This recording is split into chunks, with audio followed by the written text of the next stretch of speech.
ఈరోజు ఈడీ అధికారులు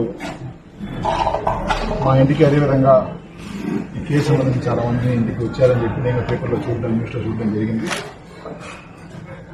ఇంటికి వచ్చినప్పుడు వాళ్ళు ఏవైతే అడిగారో అవన్నీ కూడా చాలా పీస్ఫుల్గానే ఇది ఒక డాక్యుమెంట్ అడిగిందంతా కూడా వాళ్ళు సబ్మిట్ చేశాము.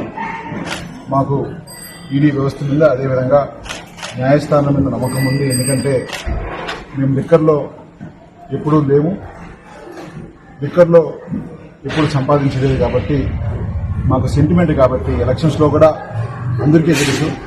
₹1 కూడా ఒక మద్యం ఒక బాటిల్ కూడా ఎలక్షన్స్లో మేము నిలబడిన 10 ఎలక్షన్స్లో ఎప్పుడు నాన్నగారు కావచ్చు, మా కుటుంబం కావచ్చు పంచింది లేదు. కాబట్టి మాకు న్యాయ వ్యవస్థ మీద నమ్మకం ఉంది. తప్పకుండా మాకు న్యాయం జరుగుతుందని చెప్పి భావిస్తున్నాను.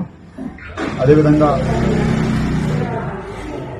మీడియా మిత్రుల దగ్గర వచ్చిన విన్నపం ఏంటంటే, దయచేసి ఈరోజు పేపర్లో మళ్ళీ న్యూస్లో చూస్తున్నాను, కొన్ని ఇష్యూస్ జరగకుండా అని చెప్పిన కొంతమంది రాస్తున్నారు. దయచేసి అలాంటి ఏదైనా ఉంటే మాతో ఒకసారి క్లారిఫై చేసుకొని రాయాల్సిందిగా ఒకసారి విజ్ఞప్తి చేస్తున్నాను.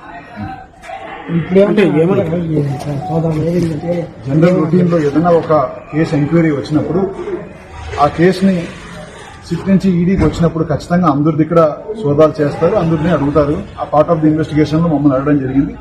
అడిగిన పెద్దానికి మేము కూడా సమాధానం సున్నితంగా పెద్దానికి వాళ్ళు అడిగిన పెద్దానికి సమాధానం చెప్పి వాళ్ళు అడిగిన డాక్యుమెంట్స్ అనేవి ఇవ్వడం జరిగింది. తప్పకుండా ఏ తప్పు చేయలేదు కాబట్టి ఆ ధైర్యం, ఆ నమ్మకం మాకుంది. తప్పకుండా మేము న్యాయం 2 రోజులు ఆలస్యమైనా కూడా తప్పకుండా మేము నిర్దోషులుగా పూర్తిగా ఏమి లేక బయటకు వస్తామని చెప్పి అందరికీ తెలియజేస్తున్నాం.